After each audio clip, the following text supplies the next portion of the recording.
Welcome to day 18 of learning NA10 from scratch. ఈ రోజు మనం సెట్ నోట్ గురించి మాట్లాడదాం. చూసే ముందు మనం ఒక బేసిక్ ఫామ్ అనేది క్రియేట్ చేద్దాం. సో దానికోసం క్లిక్ హియర్ ప్లస్ అండ్ కిందకి స్క్రోల్ చేస్తే మీకు ఆన్ ఫామ్ సబ్మిషన్ కనిపిస్తుంది. So click that. ఇక్కడ ఫామ్ టైటిల్ దగ్గర డీటెయిల్స్ అని చెప్పి పెట్టాను.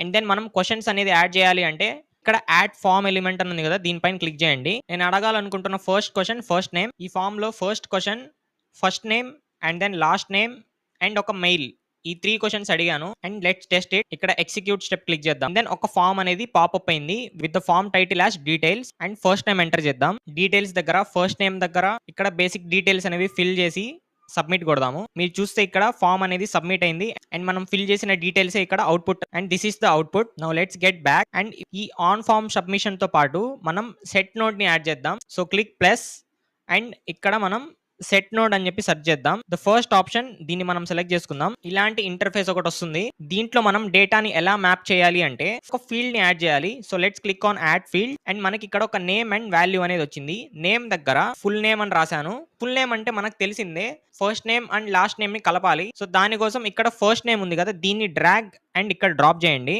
అండ్ ఇక్కడ మనం కొంచెం స్పేస్ ఇద్దాం. స్పేస్ అండ్ దెన్ మళ్ళీ లాస్ట్ నేమ్ డ్రాప్ చేద్దాం. ఓకే, సో ఇక్కడ రిజల్ట్ చూస్తే మీరు నా first name and last name రెండు కంబైన్ అయ్యి వస్తున్నాయి. ఇది ఒక కొత్త ఫీల్డ్. దీన్ని ఒకసారి టెస్ట్ చేసి చూద్దాం. మీరు చూస్తే ఇక్కడ నాకు ఫుల్ నేమ్ అనే కొత్త వేరియబుల్ అనేది క్రియేట్ అయింది. And it is the combination of both first name and last name.